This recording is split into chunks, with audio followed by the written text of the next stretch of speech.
Good afternoon, Northwest, and welcome to this month's edition of Husky Headlines. I'm Ella Dirks. And I'm Julia Haney. Hey Julia, what type of clubs are you into? I'm into a few clubs, but Anaya introduces us to a club that brings students together from all across the Blue Valley District. BVNW has many different clubs bringing unique opportunities to its students. One of them started after a teacher noticed low numbers of girls taking one of her classes. At the time, I only had 2 female students, and they were the only 2 female students for Principles of Engineering in the entire district. So I said to them, why do you think it is that we have so few women in this? And they said, because nobody wants to be in a class where they're the only girl. In the process, the district agreed to create a girl-dominant engineering class. And so that was great for Blue Valley Northwest, but it didn't do anything for any of the other schools. And so by having Femineers, which really focuses on groups that are underrepresented in STEM fields, we're allowed to bring those people from all of our schools together. Femineers is a 3-year program where students meet on Saturdays to explore various parts of engineering. First-year students learn about robotics, second years learn about electronics, and third years learn about hydraulics. These students see Femineers as an opportunity to express themselves, meet new people, and learn about the STEM field. I think it's great that we include all Blue Valley schools in the Femineers program. Working with other kids who I don't normally go to school with is such a great experience and opportunity. Femineers also just provides the opportunity for girls who might not be sure about whether they want to go into engineering or not. Femineers helps bridge the gap for women in STEM fields and teaches them to embrace their skills. In the upbringing that we have societally, we kind of rear those 2 genders differently. And so I think some of that is changing, but I still think it's really in place. So what I try and do is establish a place where they learn what their creativity pacing is and the fact that they can be risk takers and not always have to know the answer. And so everybody kind of gets their feet underneath them before they go out and they're in a place where they're always going to be working with people of the other gender. Go after the things you want, like even if it's hard in the beginning. If it's something that you really love and you want to continue doing, then just go after it. Femineers will be hosting a showcase in May to display all of their hard work. Be sure to check it out. This has been Anaya Zaman for Husky Headlines. It is so empowering to see women coming together in our district to make a path for more women to be able to be in the STEM field. Speaking of awesome women, let's go to Ryland to highlight the girls' basketball team. For the 3rd time in 3 years, the girls' basketball team has a new coach walking the sidelines. Shayla Cheadle is in her first season with the Huskies and has the girls off and running. I'm a elementary PE teacher, and I teach at a charter school called Academy for Integrated Arts. I played at the University of Kansas for 4 years, and then I played overseas professionally in Lisbon, Portugal for SL Benfica. I've been coaching for the past 6 years. I started off at Olathe North and I coached there for half a season, and then I decided to go overseas for a season, and then I went home back to Columbia, Missouri, where I coached at my alma mater, Rockbridge High School, for a season. Then the assistant, now head coach at Olathe North, asked me to come back to Olathe North, and I was at Olathe North for the past 3 years until I got this job. I knew I wanted to become a girls basketball coach. I think people knew before I knew. I'll just put it like that. Growing up playing basketball, I always tended to be the leader or the captain of the teams just because I was always so vocal. And I started off as an assistant, and I just knew, okay, being an assistant is great, but I would love to have my own program one day. I think she's really knowledgeable about the game of basketball, and really knows how to work us hard and get us to where we're playing to our potential. Obviously she's new this year. She's super aggressive, super hard on us, but pushes us to be better. I like how much she wants us to be good. I really like that she pushes us.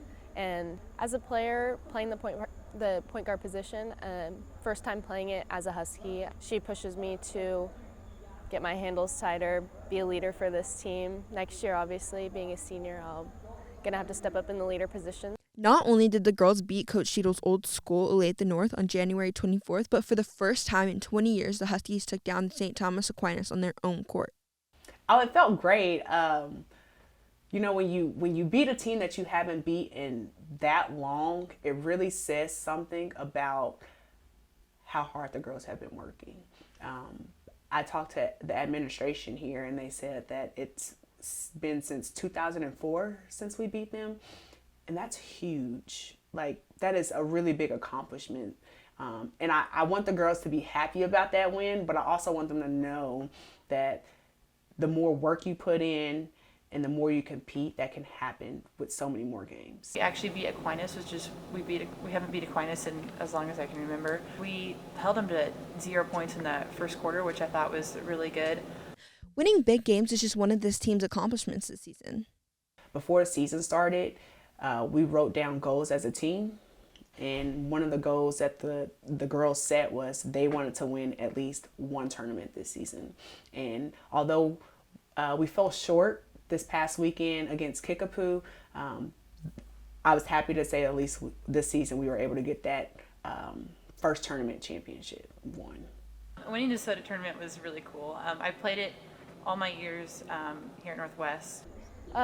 The Kickapoo team, they were a very disciplined team. I think we came out really, really slow, and we just couldn't catch back up. We had the lead for a second, but then, shots weren't falling, and we just couldn't catch back up.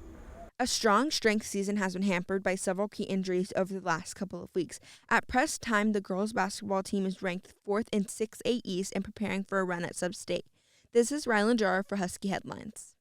Congrats, girls. Good luck the rest of your season. Now let's go to Game Day Gordo to see how the rest of our student athletes have been doing this semester. Game day.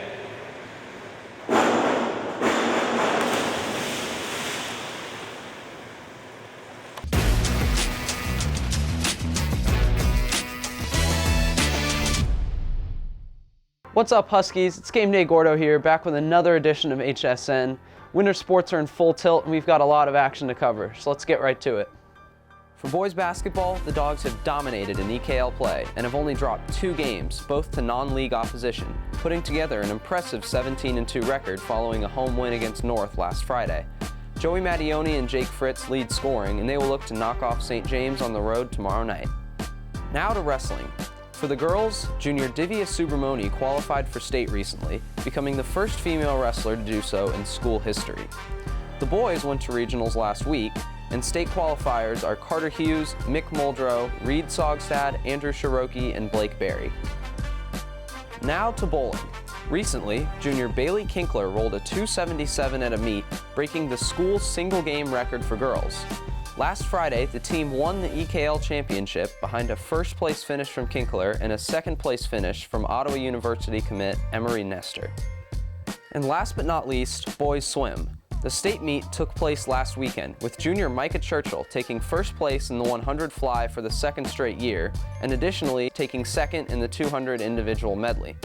Also, junior John Christensen finished second in the 100 backstroke, and the medley relay finished second as well. And that's all for your February edition of Husky Sports Network. And remember to stay sporty, Northwest. Now we'll head back to the pool as Nick Bogle has this month's edition of H2 Versus. With the winter sports season wrapping up, we've decided to take it to the swimming pool and have H2 staff member Gordon Alcock go against varsity swimmer Micah Churchill. Churchill is a 2-time EKL winner, a state winner in the 100-meter butterfly, and he holds the 88th fastest time in the 100 butterfly in the nation. I started swimming when I was 11, I think, right after 5th grade. I've been on the team at Northwest since my freshman year. I started swimming just immediately as I got into high school, and I've just been doing it ever since. Swimming is probably one of the hardest physical sports you can do, regardless of how it may seem. Like, just the core strength that you have to keep the entire time while swimming, and also the just constant cardio and breath control you need to do, as well as just the physical pulling you have to do and kicking. It's just a super difficult sport all around. We had Churchill face off in a 15-meter freestyle and a 25-meter butterfly race against H2 staff member Gordon Alcock. I've had little to no experience in any kind of competitive swim. Firstly, I was kind of worried because I thought the pool was going to be insanely cold. I don't like cold pools. And also, starting blocks are a little bit scary, and I did belly flop my first time.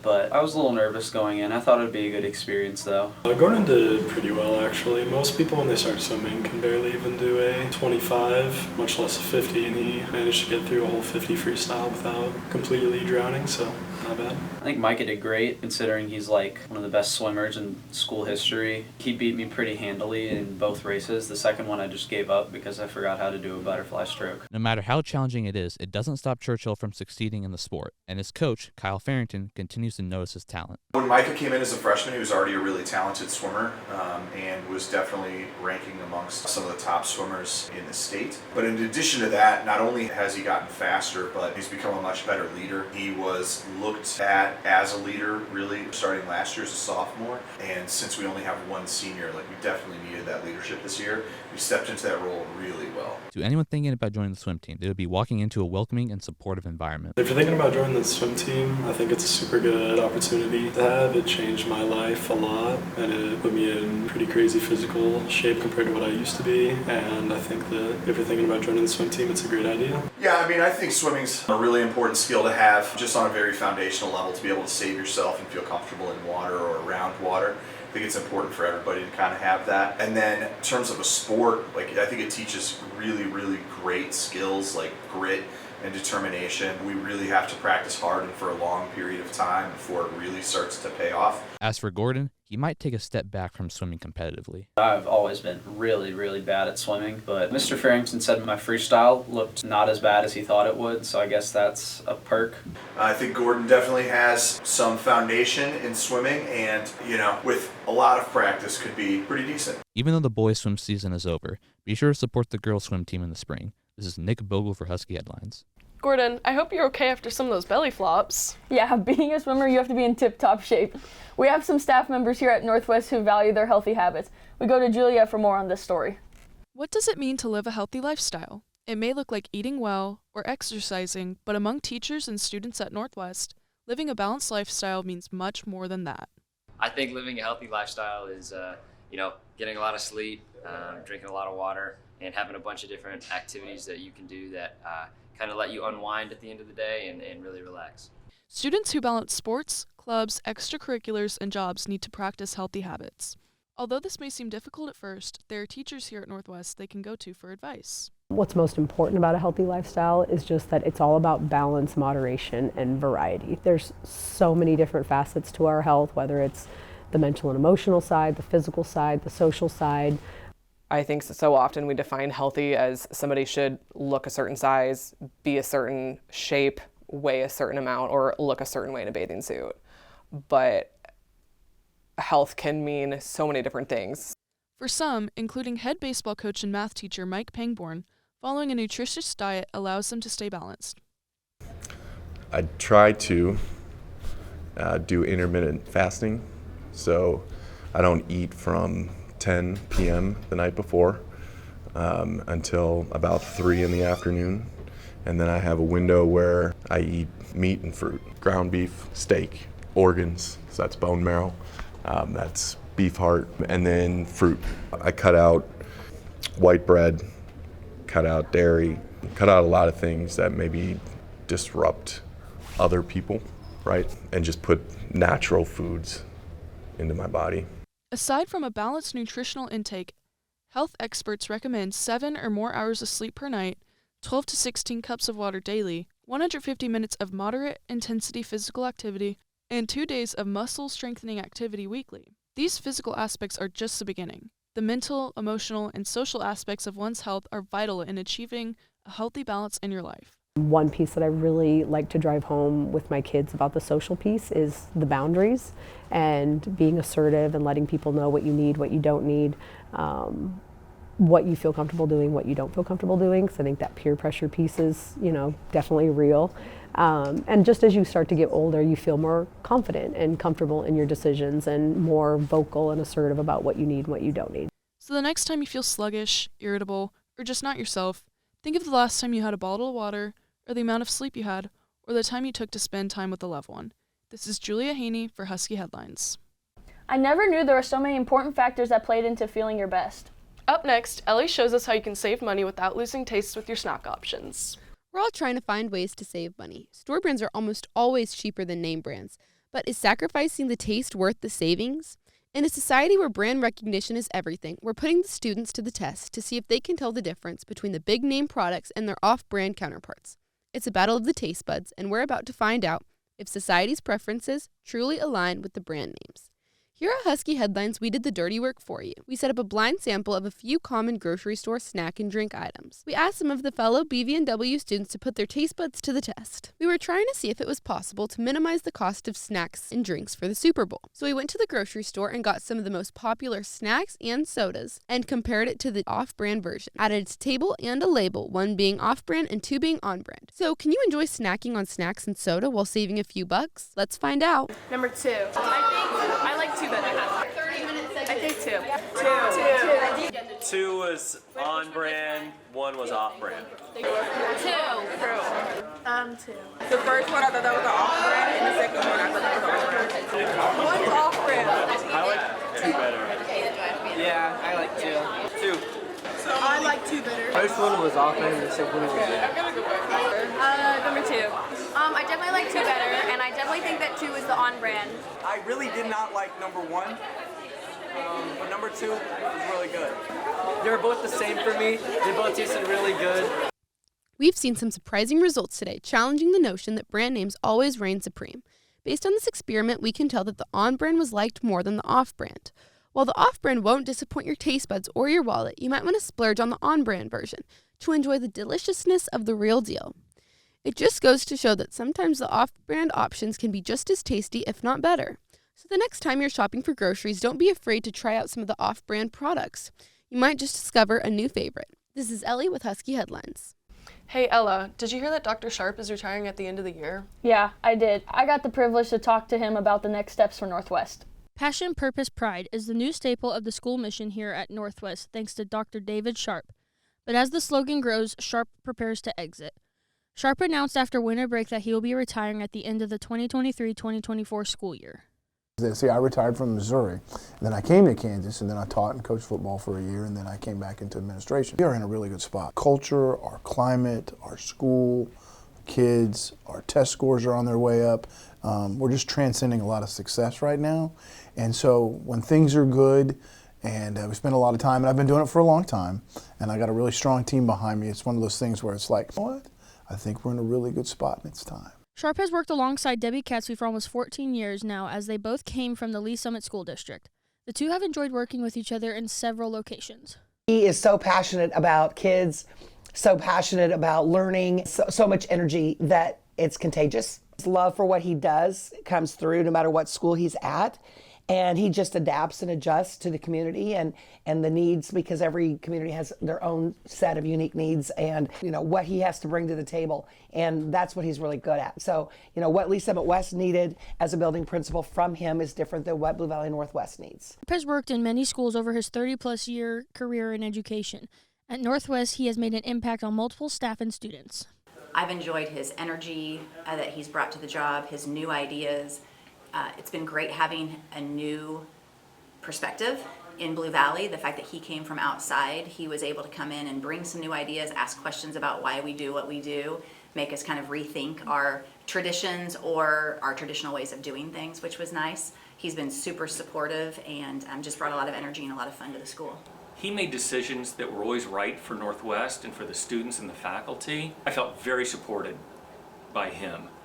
Although it's only been 2 years, I have loved working with Dr. Sharp. I think he is an amazing man and an amazing leader. Personally, I would say I appreciate just how kind he's been, and I really feel like he's taken the time to get to know me. Congratulations about something that I've done, whether it's in the classroom or outside of it, and I think that just his commitment to getting to know me as a person has been really great, and it's made me feel really seen at school. Sharp had a goal in mind when he accepted the administration position here at Northwest. He wanted to create change and a sense of community with his passion, purpose, pride. We asked 3 questions wrapped around passion, purpose, pride. What are people most passionate about? What is some purposeful change we could have here? And what are they most proud of at Northwest? And then we took that information, and that's what helped kind of lay the groundwork for where we are now. When he brought in the passion, purpose, and pride, I think that changed the culture a little bit, gave us all something to kind of rally around and kind of a mantra for all of us. It's been nice. And I think that works in sports, in the classroom and activities. And I think it's a great way to kind of ground us all in the same ideas and ideals for our school. His statement, passion, purpose, and pride is real. I mean, that's truly how he feels about high school kids, parents, community, and what he wants to bring to the schools that he works at. And that's kind of always been his motto and what's driven him. I will always remember that, and I respect that a lot. With Sharp announcing that he will be retiring at the end of the school year, the search for his replacement has been ongoing for the last couple of months. We asked those in our community what they want for our future principal. Said number one is you have to love kids. Be flexible and know that not everything is the same for one kid or one teacher or one coach as it is for another. And so we have to adapt and adjust. I think someone that just can get to know each and every one of the students and do a good job of getting to know the dynamic of our school. I think our school is a very unique school. We have a unique student body. I think that the next principal would have to do something very similar, and to do that, they would be very successful here. Sharp has a message for the Northwest community. Just thank you and continue on and keep doing everything they can do to be the best version of themselves and the best Husky that they can be. On February 13th, it was announced that Leah Vomhoff will replace Dr. Sharp. Husky Headlines will introduce you to the next principal in April. Until then, thank you, Dr. Sharp, for everything you have done in our school. This is Ella Dirks for Husky Headlines. Congratulations on your retirement, Dr. Sharp. I'm excited to see the direction Northwest will be heading in. Speaking of direction, our performing arts students took their craft to another level with the musical performance of The Addams Family. We go to Eli to tell us more about this production.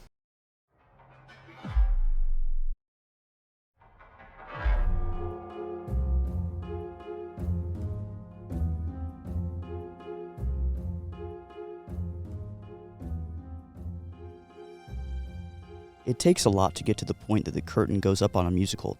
The actors are front and center for the show, but most people don't realize how many months of preparation go into the final product seen by the audience when the show opens. From lighting to set design, a lot of the dazzle within the Addams Family musical lies in its visuals. I think the most difficult steps in producing a musical are just all the different pieces that have to come together to work for a single goal. And so it's just a lot of moving parts that all have very different needs. That is my job to make sure everyone has what they need and knows what they need to do to execute their job well to serve the whole. Seeing student leadership emerge in the backstage roles is hugely impressive and awesome. You know, we have students backstage tracking the show, changing the set, moving furniture, moving set pieces, flying in and out the curtains with the fly rail. We have students in the booth calling cues, setting up the light board, hitting go.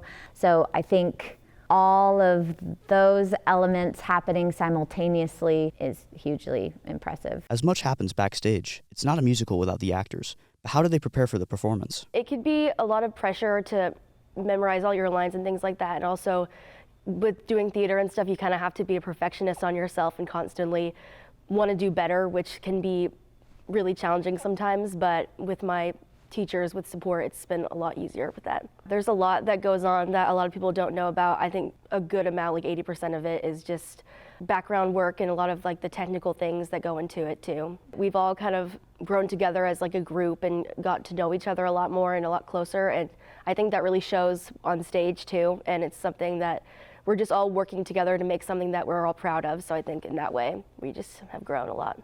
But an actor can't perform without a costume that reflects their character. So what goes into the costume design? I definitely say that a lot of the costumes, like sometimes there's like costume malfunctions, there's like some really tough quick changes we had to pull off. Those parts were definitely really hard, and also like figuring out like what to do on the spot and how to fix something and like make it not obvious. So a lot of the times our costumes are rented, so we gotta make sure we're not like messing with them too much. So if like one of those like breaks or something, we can fix it to the best of our abilities. But if it's like one of our own costumes, I'd say it's a lot easier because we have access to it, we can do what we need to. So I had a really amazing crew and it was so much fun working with them. Just being able to like use all the costumes and like see all the actors' like faces and expressions when they got to see their costumes. Like that was also a lot of fun. And it was just so much fun just seeing them all on stage and just how good they looked. And I think that was really cool. I totally recommend getting involved with tech theater. I don't think there's enough people that do it, in my opinion. So if anyone ever has a chance, I totally recommend it. Thanks to all that's done behind and on the stage, the Addams Family came out as mysterious and spooky as can be. This is Eli Dunley for Husky Headlines. How cool is that? I didn't realize all the ins and outs of putting on such an amazing show. Northwest Performing Arts this year has been outstanding. We go to Gordon, who tells us more about the once-in-a-lifetime opportunity Northwest band students got to experience over winter break. Over winter break, the Howlin' Husky Marching Band took a trip to Rome to participate in their New Year's Day parade. According to the students and director Daniel Kirk, the trip was amazing. I get great satisfaction when I travel with students if the students and their families have a great time, and I think they had a blast. First day consisted of 4 flight groups heading to various airports on their way to Rome. A ton goes into planning to get a group of over 200 across the ocean together. After arriving in Rome in the morning, the groups checked into their hotel and went to the city center at the Piazza Navona. I just liked walking around in Rome and seeing all the different architecture and how different everything was from here.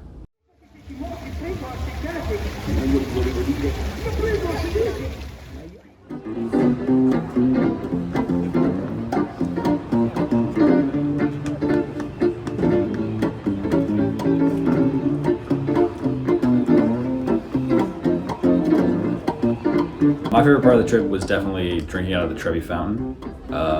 Some people told me it was gross, but I thought it was worth it.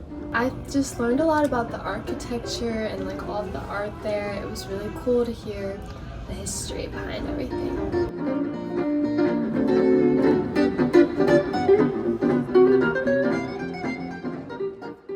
Did a standstill performance in a small town south of Rome, which was a lot of fun. Did that for a big crowd in front of their city hall. So we played our Blue Valley Northwest fight song in Rome a lot of times.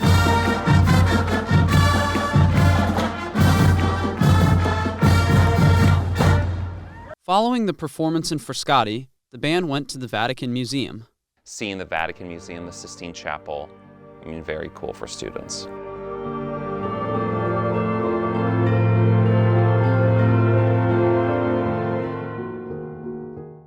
I think it was really great to see the Colosseum and the Roman Forum because it had a wonderful lookout point that my group and I got great pictures from.